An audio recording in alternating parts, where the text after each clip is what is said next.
అందరికీ నమస్కారం. సంక్రాంతికి వస్తున్నాం. ఎన్నో ఈవెంట్స్లలో ఈ సినిమా సక్సెస్ గురించి మాట్లాడుతూనే ఉన్నాం. ఈరోజు డిస్ట్రిబ్యూటర్స్ ఇలా మేము గ్రాటిట్యూడ్ మీట్ పెడతామని అడగడం ఫస్ట్ టైం ముందు ఆనందం వేసింది. సాధారణంగా డిస్ట్రిబ్యూటర్స్ వాళ్ళకు బ్రేక్ ఈవెన్ అవుతేనే ఈరోజు సూపర్ హిట్ అని చెప్పుకుంటున్న ఫిలిం ఇండస్ట్రీ. వాళ్ళు నష్టపోయినప్పుడు కూడా సినిమాలు సూపర్ హిట్ పోస్టర్స్ పడుతుంటాయి. ఏరియాల వారుగా అడిగితే సార్ మాకు ఇంత పోయింది అంత పోయిందని చెప్తారు. అంటే కల్చర్ మారిపోయింది. ఇందాక శిరీష్ చెప్పినట్టు ఎప్పుడో మేము తొలి ప్రేమ సినిమా చేసినప్పుడు దానికి 100 days ఫంక్షన్లు చేసినప్పుడు షీల్డ్స్ ఇచ్చి అప్పుడు మాట్లాడిచ్చేవారు. సో ఈ డిస్ట్రిబ్యూషన్ సిస్టమే మొత్తం మారిపోతూ ఏరియాకి ఇప్పుడు ఒకరో ఇద్దరో మిగిలితే గొప్ప అనే పరిస్థితికి వచ్చింది. ఎందుకంటే 90% ఫెయిల్యూర్స్ ఉండే ఇండస్ట్రీ ఇది. జస్ట్ 10% మన సక్సెస్ పర్సంటేజ్. ఒక డిస్ట్రిబ్యూటర్కి డబ్బు సంపాదించాలంటే ఆ సక్సెస్లో వచ్చే ఆ 10% దాంట్లో డబ్బు మిగులుతుంది. మన 90% పోయేది ఎవరు కనిపించదు.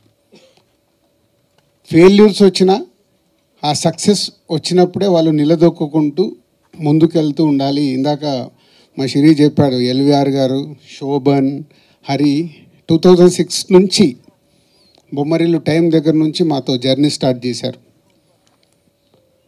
సక్సెస్లు ఉన్నాయి, మధ్య మధ్యలో మాకు అప్ అండ్ డౌన్స్ ఫెయిల్యూర్స్ ఉన్నాయి.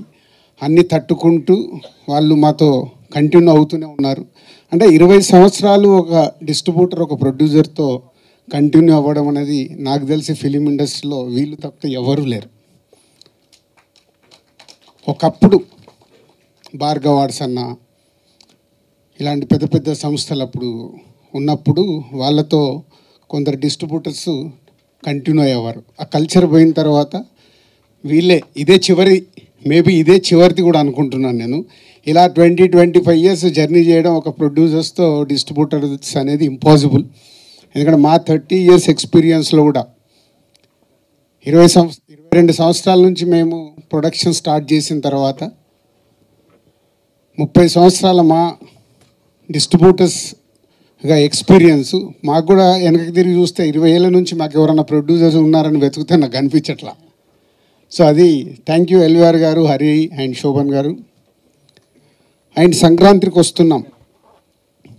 నేను ఒక ప్రెస్ మీట్ పెట్టాను, మీ అందరితో ఇంటరాక్ట్ అయ్యాను సంక్రాంతి రిలీజ్ ముందు. సో 2 సినిమాలు రిలీజ్ ఉన్నాయి, కమ్బ్యాక్ అవ్వబోతున్నామని.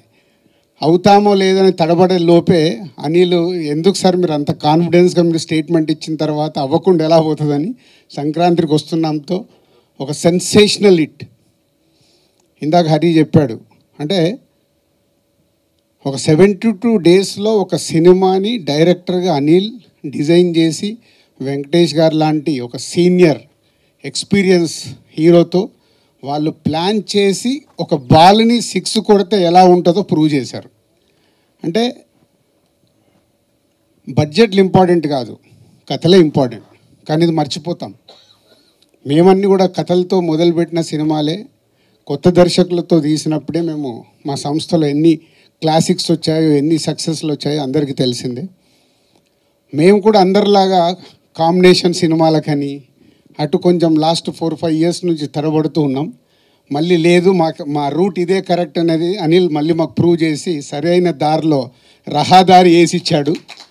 సో ఇదే 2025 సంక్రాంతికి వస్తున్నాం దగ్గర నుంచి మళ్ళీ ఎస్విసి నుంచి అద్భుతమైన సినిమాలు రావటానికి మాకు ఇది ఒక బిగ్ ఎనర్జీ.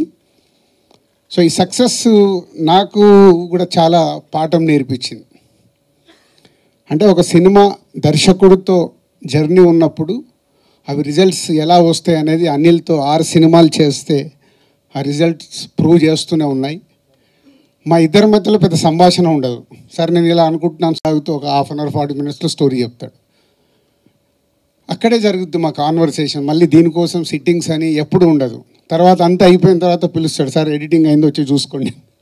అంత క్యాజువల్గా. అంటే ఎక్కడ అనిల్తో తీసిన 6 సినిమాల్లో నాకు గుర్తుండి ఎక్కడ ప్రొడ్యూసర్ నేను స్ట్రెస్ ఫీల్ అవ్వాల.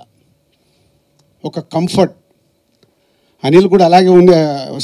సొంత ఎప్పుడు నా సొంత ఫ్యామిలీ, నా సొంత బ్యానర్ అని చెప్తా అంటే దానికే సినిమాకి ఏం కావాలో ఎలా కావాలన్నా నాకు ఇది కావాలి సార్ అని చెప్పి కంప్లీట్ చేస్తుంటాడు. ఇక్కడ ఈ సినిమాలో ఒకే ఒక పాట అడిగాడు, బ్లాక్ బస్టర్ సాంగ్ నేను బాగా తీయాలి సార్, నేను సంవత్సరాలు మళ్ళీ తిరుగు లేకుండా సినిమాలు తీస్తాం, ఈ రిజల్ట్స్ 100% వస్తాయి. ఒక సినిమా మీద కష్టపడి చేసినప్పుడు రిజల్ట్స్ వస్తాయని ఎప్పుడూ తెలుసు. అలాంటి స్పీడ్ బ్రేకర్లు మాకు వస్తూనే ఉన్నాయి. సార్ స్పీడ్ బ్రేకర్ కాదు, కోవిడ్ దగ్గర నుంచి గతుకు రోడ్లలో ట్రావెల్ చేస్తున్నాం, మళ్ళీ తార్ రోడ్ ఎక్కించావు. ఈ తార్ రోడ్ జర్నీ కంటిన్యూ అవుతుంది. And thank you Anil and Venkatesh garu, ఈరోజు ఇక్కడ లేరు. బట్ ఎప్పుడు నేను చెప్తుంటాను, ప్రొడ్యూసర్స్కి ఎలా సపోర్ట్ చేయాలి, ఒక హీరోగా సినిమాని ఎలా వేస్టేజ్ లేకుండా కంప్లీట్ చేయించాలి అనేది రామానాయుడు గారు అబ్బాయి కాబట్టి అక్కడి నుంచి వచ్చిన క్వాలిటీస్ అవి. సో ప్రొడ్యూసర్స్కి ఇచ్చే రెస్పెక్ట్ మామూలుగా ఉండదు. అందుకే వెంకటేష్ గారితో 4 సినిమాలు అద్భుతంగా చేయగలిగాం. సో థ్యాంక్ యూ సార్, మీ సపోర్ట్ మీరు ఇచ్చింది ఈ సినిమాకి. మేము వేరే స్ట్రెస్లో ఉన్నా ఎలాంటి స్ట్రెస్ లేకుండా సపోర్ట్ చేసి ఈ సినిమా ఇంత పెద్ద విజయం అవ్వటానికి కారణం మీరు కూడా. అలాగే all team, my technicians, my ఆర్టిస్టులందరికీ థ్యాంక్ యూ వెరీ మచ్.